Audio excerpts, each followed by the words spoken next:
Hello everybody, welcome to Initial Solution. In today's tutorial, I will show you how to add a strikethrough to text in Google Docs. So let's start the video.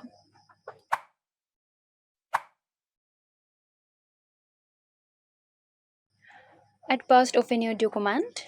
Now select the text you want to strike through. Then go to the toolbar and click on Format. From here, go to Text. And then from the drop-down, select a strikethrough. That's it. A line will appear through the selected text. You can also use a shortcut. Select the text and now press Alt plus Shift plus 5 on Windows. And there you go.